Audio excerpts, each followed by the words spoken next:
大家好，欢迎来到我的频道，我是健身。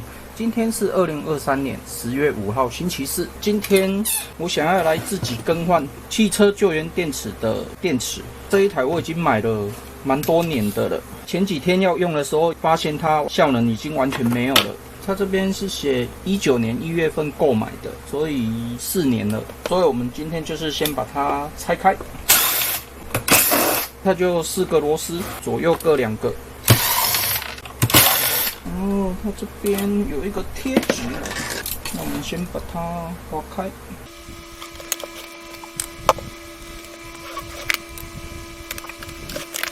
背面这边也有。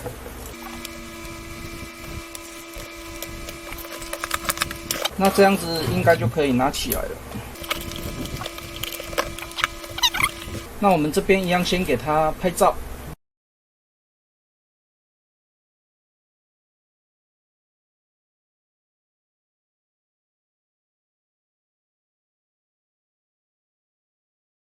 避免说到时候忘记怎么接，反正到时候就是怎么拆的，就是怎么装。那它是2颗电池的，那因为这种保护板应该是不太会坏，所以我们直接买电池。那我们这边就直接把它拆下来。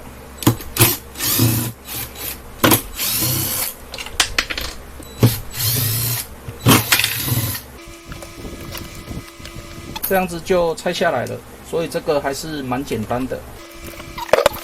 那我们就先把其他的东西都收起来。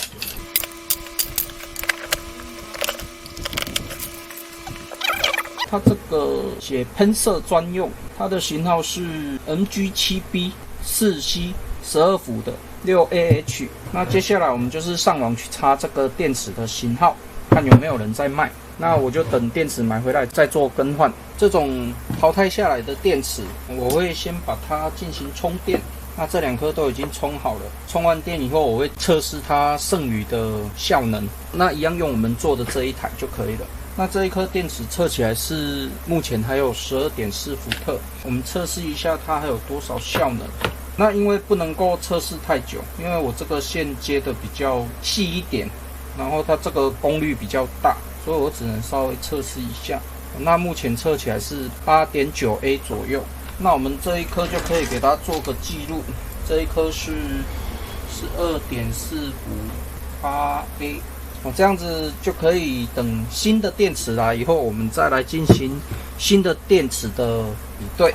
那接下来我们来测试这一颗，那这一颗目前有 12.6伏，那我们看一下它的功率，那这一颗测起来有一样是 8.9 左右。那我做的这一个是比较简单型的测试器，它没有办法准确的测试出来它整个的功效是多少，不过也能够用这样子做一个依据啦。接下来我们就是等新的电池来以后测试新的电池。今天是2023年10月9号星期一，那我买的电池已经寄来了。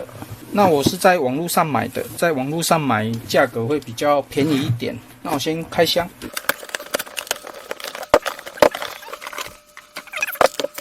他还有寄名片给我，还不错。购买日期也有写，保固1年，所以这一家应该是还不错啦，价格又便宜。它这种电池就没有生产的日期吗？应该是有啦，不过我不会看，那也没关系啦，反正就是先用用看。那我一样会先把它充饱电，因为我等一下要个别测试它的效能。那我先进行充电。它现在是 12.1 伏，那我们选 3A 的就好。因为这是机车用的电池，我们用 3A 的充电速度。那接下来进行充电。那我们这边的电都已经充好了，接下来我们来记录一下新电池的效能。那这一颗目前的电压是 12.8， 测试出来是 9.5A 左右。另外一颗是13伏，测试一下。另外一颗测试出来是 9.6A 左右，那差不多。那这样子我们就可以在上面做个记录。那接下来我们就可以把电池装到我们的保护板上了。那接下来我们就是把它装进去，然后我们就是依照它原先的安装方式把它装回去。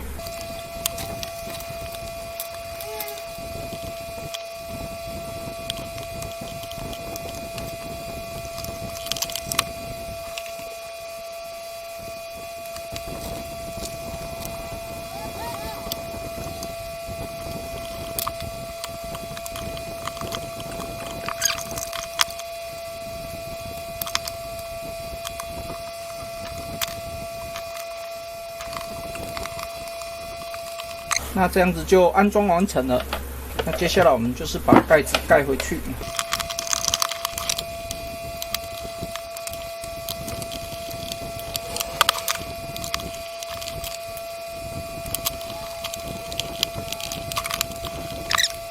好，那这样子就更换完成了。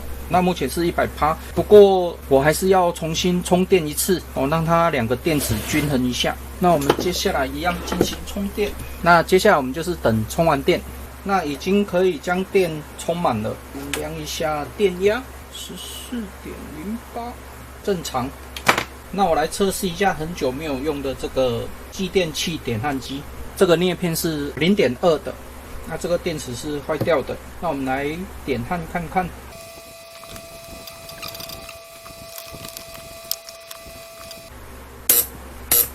那现在电池换新的，它的功率就会比较大。有这样子整个就焊住了。OK， 那4个点焊都有上去了。那这个应该是点到0.3的，应该都没有问题。那这样子测试完成了，各位看一下，4个焊点都有上去。这样子，我这一台汽车救援用的电池自行更换电池的分享影片就结束了。这一台我上网查的话，它普遍的价格落在好像2800到3000多块。那我记得我这一台当初在买应该没有超过3500，所以2800的话，它现在价格已经降得非常多了。电池的部分，我一颗是买750，然后有保护1年的时间。那我是有经过比价的啦，因为我去店面询问它的价格，单价还是比较高的。所以你这样子换算下来，我电池的费用大概在1500含运。这一台如果是平均价格在3000块的话，我们可以省一半的价格，所以我还是蛮建议你可以自行去买电池回来做一个更换，不用说电池坏掉就整台换掉。那我这一篇影片你可以当做一个自行更换的参考影片，如果你有这方面的需求，也可以自行更换。那我这一篇汽车救援电池全新电池更换分享影片就分享到这边为止。那如果你喜欢我的影片的话，敬请订阅和分享，谢谢。